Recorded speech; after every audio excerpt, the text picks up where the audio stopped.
Hello बच्चों, तो आज हम पढ़ने जा रहे हैं मूविंग कॉइल गैल्वेनोमीटर। ये मान के चलिए अभी इस चैप्टर में जो मोस्ट इम्पॉर्टेंट टॉपिक में आते हैं उनमें से ये एक है। ये भी लगातार बोर्ड का फेवरेट क्वेश्चन रहा है कि moving coil galvanometer, basically galvanometer के बारे में से पूछा जाएगा और उससे ज़्यादा जरूरी है इसका कन्वर्जन होता है कि एमीटर और वोल्टमीटर, जिसको हम बाद में पढ़ेंगे। तो सबसे पहले जान लेते हैं गैल्वेनोमीटर होता क्या है। तो एक्चुअली ये थ्योरेटिकल है, पूरा फुल क्वेश्चन बनता है। तो सबसे पहले अगर हम इसकी डिज़ाइन की बात करें कैसे बनाया जाता है, तो पहले इसका एक डायग्राम बना देते हैं।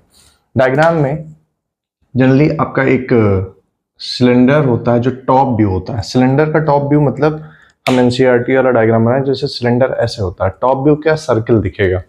तो सर्किल के अराउंड इसमें एक रेडियल फील्ड बनाने के लिए ऐसे परमानेंट मैग्नेट यूज किए जाते हैं, ठीक है। और इसके ऊपर कॉइलिंग होती है सिलेंडर के ऊपर, ठीक है। और ये एक थोड़ा सा एक कनेक्शन के लिए ये पॉइंट होता है, एक डाउनवर्ड पॉइंट होता है, एक नॉर्मल सी ऐसे स्केल होती है, ठीक है। लीनियर स्केल होती है। तो यहां से एक इस डिफ्लेक्शन मेजर करने के लिए एक पॉइंटर लगा रहता है। ये आपका परमानेंट मैग्नेट होते हैं। अब इसको जरा समझते हैं होता क्या है कि जैसे रेडियल फील्ड की हम जब बात कर रहे हैं, गैल्वेनोमीटर में एक रेडियल फील्ड बहुत इंपॉर्टेंट टॉपिक हो जाता है। देखिए, अगर इसको कंप्लीट करते हैं तो एक सर्किल बन रहा है, और चूंकि एक ये ऐसा सर्किल फॉर्म में है, तो जो भी मैग्नेटिक फील्ड होगी आपको कुछ ऐसे अलोंग द रेडियस ही लगेगी, हर तरफ से इक्वल लगेगी, ठीक है। ये ऐसे नॉर्थ से साउथ डायरेक्शन रहेगा। तो रेडियल फील्ड के लिए ये होता है कि फील्ड स्ट्रेंथ कहीं भी वेरी नहीं करती है। मतलब जैसे सर्किल का हम रेडियस की बात करें तो किसी भी पॉइंट पे हम रेडियस लें इक्वल ही आता है, चाहे अप डाउन लेफ्ट राइट। इसी तरीके से मैग्नेट को रेडियल बनाने के लिए, ऐसे रेडियल फील्ड मतलब बनाने के लिए क्या होता है कि फील्ड वेरी ना करे तो बराबर से सेंसिटिविटी मिलती है। इसके लिए बीच में एक आयरन का, सॉफ्ट कोर आयरन का सिलेंडर होता है, सॉफ्ट आयरन कोर, जो कि सिलेंड्रिकल होता है,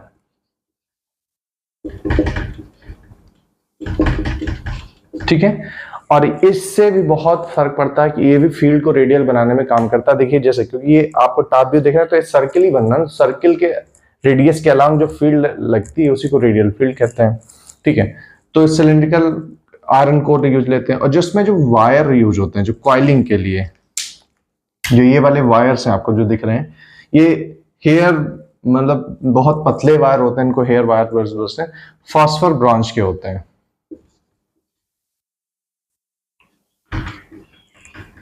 अब क्वेश्चन आपसे एक नंबर में ये भी पूछा जा सकता है, फॉस्फर ब्रॉन्ज के ही वायर क्यों यूज किए जाते हैं। क्योंकि देखिए बहुत जल्दी ऑक्सीडाइज नहीं होते हैं, मैग्नेटाइज नहीं होते हैं, और इनका टॉर्जन कांस्टेंट भी बहुत अच्छा होता है। तो अभी हम ये एक रफली डायग्राम बना चुके हैं। अब हम इसका वर्किंग प्रिंसिपल देखेंगे। तो वर्किंग प्रिंसिपल क्या होता है, जो हमने कल पढ़ा था एग्जैक्टली वही होता है। क्या पढ़े थे अगर आपको याद है?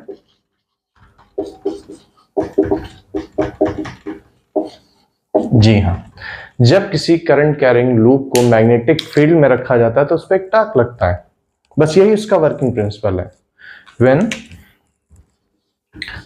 when a current carrying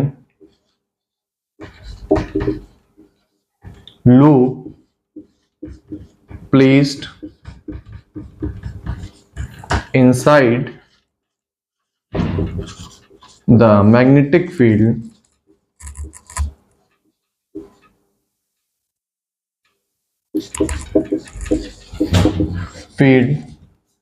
a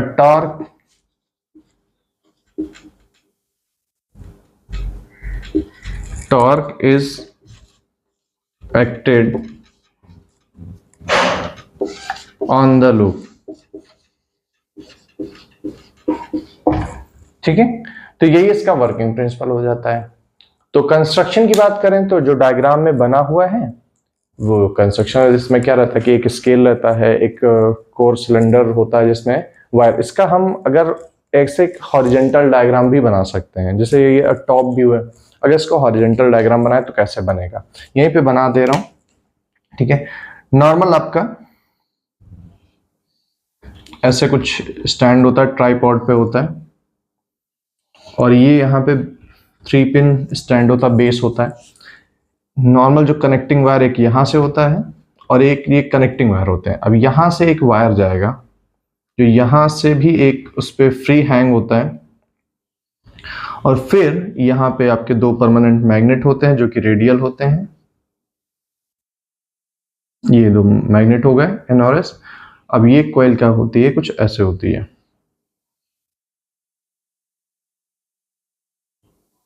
और ये यहाँ पे वही सिलेंडर है जिसकी हम बात कर रहे थे, और ये इसको जाके यहाँ पे कनेक्ट करता है।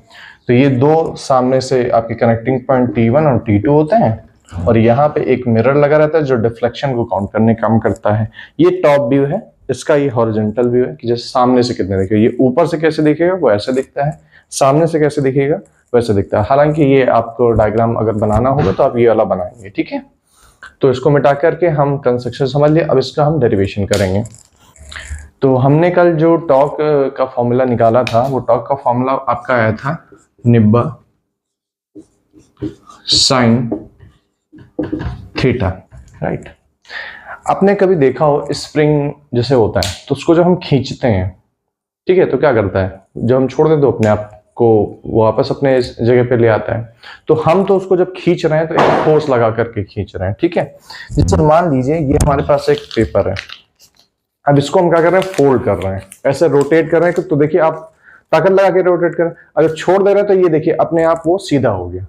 कहने का मतलब जब हम फोर्स लगाते हैं तो उसका एक रिस्टोरिंग फोर्स जनरेट होता है जो उसको वापस अपने जगह पे लाता है। यानी कहने का मतलब ये है कि जब हम टॉर्क के एक करंट अप्लाई कर रहे हैं लूप में, मैग्नेटिक फील्ड में, तो उस पर टॉर्क लगता है। तो जैसे ही करंट अगर पास होगी तो उसको एक रिस्टोरिंग टॉर्क भी वहां पे जनरेट होगा, जो कि प्रोपोर्शनल होगा किसके, जितना वो टॉर्क उसको रोटेट कराएगा। मतलब कहने का मतलब जब टॉर्क क्या होता है, रोटेट कराने का काम करता है। कॉइल को रोटेट कराएगा, वो कितना एंगल रोटेट करेगा, मान लीजिए वो थीटा एंगल रोटेट कराएगा, तो वो हमारा ये मैक्सिमम करंट के लिए मान लीजिए जो आपका टॉर्क लग रहा होगा वो डायरेक्टली प्रोपोर्शनल होगा थीटा के। तो कांस्टेंट हो जाए, ये रिस्टोरिंग टॉर्क की बात कर रहे हैं, रिस्टोरिंग टॉर्क ये वो टॉर्क है जब करंट पास करने पे लगता है, ये रिस्टोरिंग टॉर्क है। तो इसको हम कैसे लिख सकते हैं, torque equals to K theta. ये के आपका टॉर्सनल कांस्टेंट हो जाता है। अच्छा, ये कांस्टेंट किस प्रकार का है, जैसे टॉर्जन कांस्टेंट। देखिए जब हम किसी चीज को रोटेट कर रहे हैं, मोड़ रहे हैं, तो कोई चीज जरूरी नहीं कि ना कि वो बराबर ही अपने शेप में आ जाए। जैसे कि आप स्टील को मोड़ेंगे तो कम अपना शेप रिगेन करे, प्लास्टिक को मोड़ेंगे हो सकता कर ही ना पाए, पेपर को मोड़े वो थोड़ा कम करता है। इसी को जो मतलब जितना वो कितने हद तक वो अपने आप को वापस रिगेन कर सकता है, ना सिर्फ वही एक कांस्टेंट से नॉर्मली आप इलास्टिसिटी में पढ़ते हैं वो, ठीक है। तो इसको हम इक्वेट करा रहे हैं इससे, मैक्सिमम मान लीजिए मैक्सिमम रिफ्लेक्शन 90 के लिए होगा, तो टाउ मैक्स मैक्सिमम कितना होगा, वो टाउ रिस्टोरिंग के बराबर होगा। देखिए आपको बस फॉर्मूले में बहुत ज्यादा डेरिवेशन में ध्यान नहीं देना, बस जो टॉर्क लग रहा है उसको ध्यान देंगे। तो मैक्सिमम कितना होगा, निब्बा, और ये बराबर होगा के थीटा के। थीटा वही है जितना वो एंगुलर डिस्प्लेसमेंट करा रहा है, क्योंकि जब हम कोई चीज रोटेट करते हैं अगर एक सर्कुलर रोटेशन में, तो जाहिर सी बात है डिस्प्लेसमेंट कैसा होता है, एंगुलर डिस्प्लेसमेंट होता है। तो मान लीजिए इतना होगा, तो हमें बेसिकली करंट और वो जो एंगुलर डिस्प्लेसमेंट उसके बीच में रिलेशन निकालना है। तो क्या हम इसको आई के टर्म में अगर लिखना हो तो ये एन बी ए से इधर डिवाइड कर देंगे, तो आई इक्वल्स टू क्या हो जाएगा, के अपान एन बी ए, आई इधर से एन बी ए इधर चलेगा इनटू थीटा। तो अगर इसको पूरे को हम एक सिंगल कांस्टेंट से रिप्लेस कर दें, let K upon N B A is equals to capital G, ठीक है। तो अब फॉर्मूला हमारा बन गया I is equals to G theta, यानी कि आई हमारा डायरेक्टली प्रोपोर्शनल हो गया थीटा के। जी हमारा क्या है, गैलोमीटर कांस्टेंट कहते हैं इसको।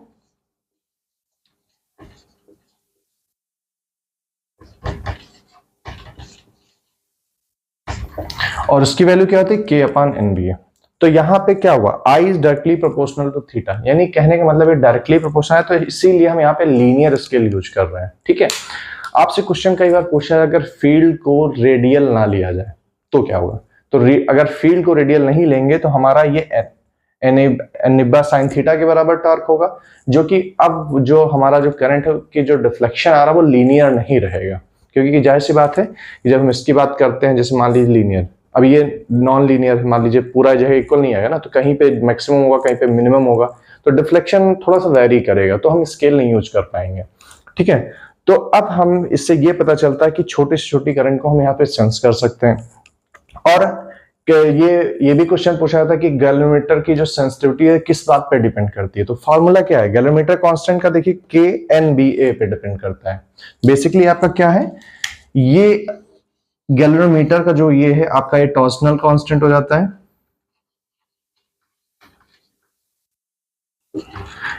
नंबर ऑफ टर्न्स हो गया कॉइल का, बी आपका मैग्नेटिक फील्ड हो गया, और ए आपका एरिया ऑफ कॉइल हो गया। यानी गैलोमीटर की सेंसिटिविटी किस बात पे डिपेंड करती, तो यही सारी बातों पे कि टॉर्सनल कांस्टेंट जितना ज्यादा हो उतना अच्छा है, number of turns, magnetic field, area of coil, in factors पे वो डिपेंड करता है। तो अब हम गैलोमीटर की हम बात करते हैं कि वोल्टेज सेंसिटिविटी क्या होती है, करंट सेंसिटिविटी क्या होती है, तो इसको वर्क करते हैं। तो देखिए करंट सेंसिटिविटी को बहुत सस्ते में खत्म करते हैं।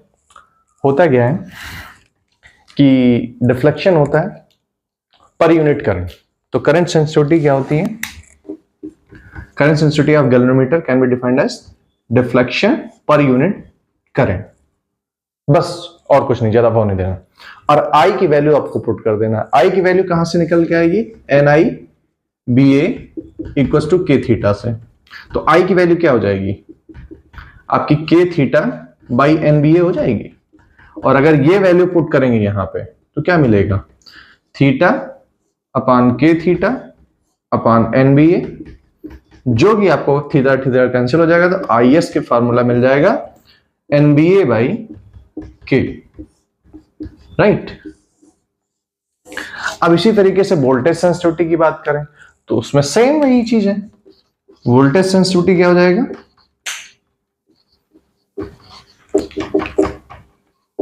आपका हो जाएगा डिफ्लेक्शन पर यूनिट वोल्टेज, तो थीटा अपान वी।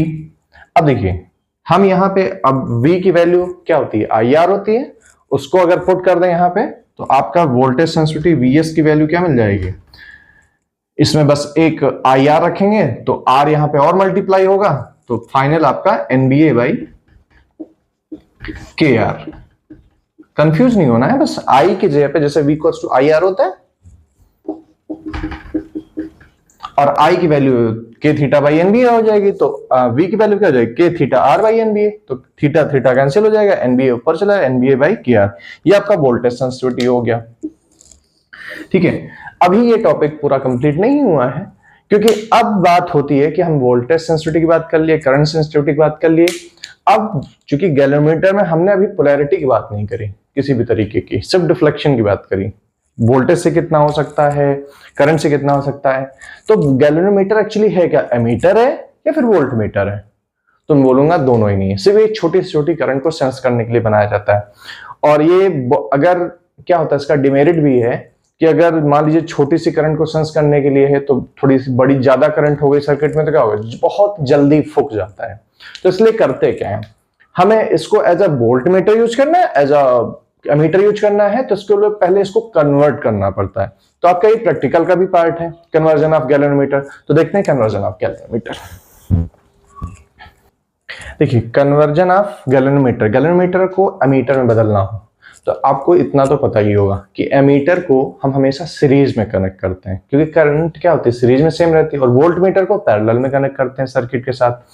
तो अब जब सीरीज में है तो हम चाहते हैं कि करंट को मतलब जो है बहुत कम, मतलब उसको रेजिस्टेंस ना मिले, तो गैल्वेनोमीटर का कुछ तो रेजिस्टेंस होगा अपना, तो हमें जरूरत क्या होती है कि करंट, इसके रेजिस्टेंस को डाउन करने की जरूरत होती है, यानी कि रेजिस्टेंस का वैल्यू जो है बहुत कम कर दिया जाता है गैल्वेनोमीटर का, और उसके लिए क्या करेंगे, एक लो वैल्यू रेजिस्टेंस उसका पैरेलल में कनेक्ट कर देते हैं, जिसको हम शंट रेजिस्टेंस कहते हैं। तो होता क्या है कि जैसे मान लीजिए आपका गैल्वेनोमीटर है और इसमें जो करंट जाने वाली है वो आई है,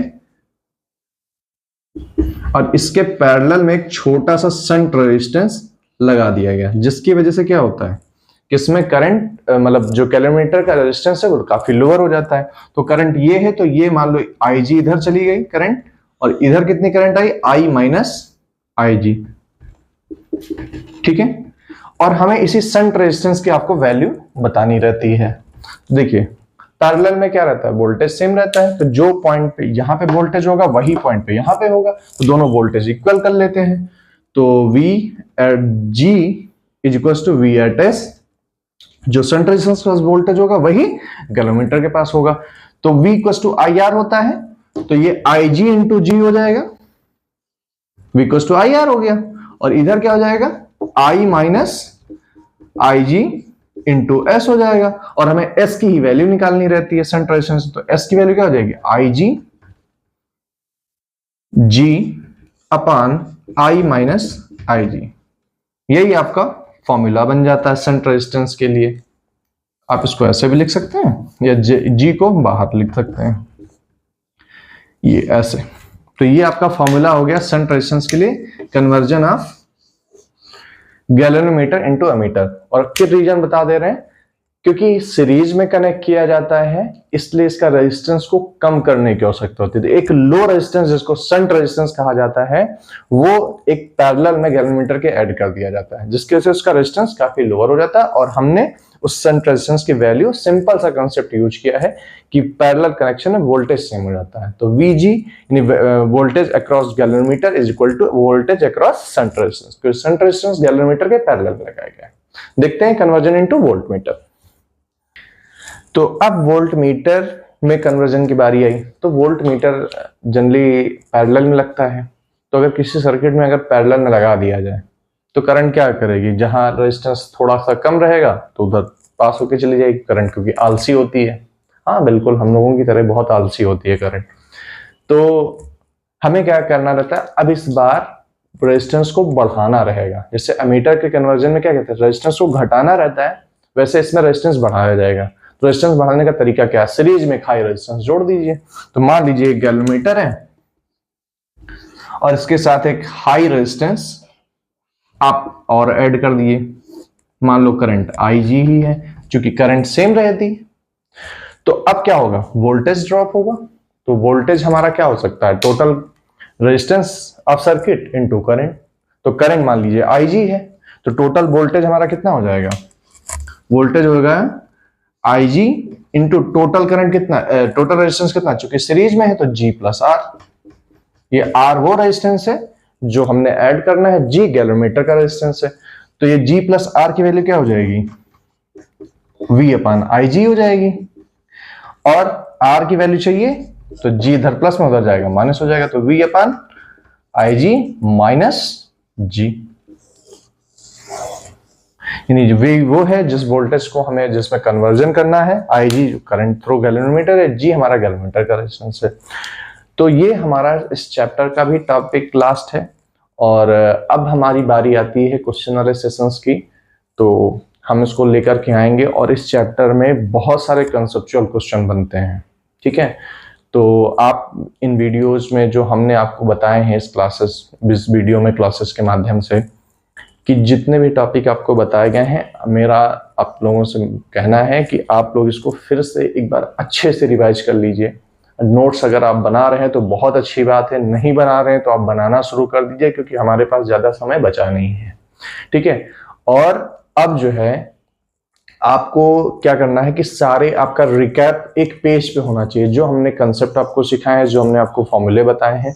क्वेश्चन को हमारे साथ करेंगे, क्वेश्चन आपको दिए जा रहे हैं, फिर आप क्वेश्चन करेंगे। और ये क्वेश्चन वो होंगे जो बोर्ड में पूछे गए हैं या बोर्ड में पूछे जा सकते हैं। तो क्वेश्चन को स्किप मत करिएगा बच्चों, हम लेकर आएंगे कम से कम 20 से 25 क्वेश्चन का एक सेट लेकर आएंगे, ठीक है।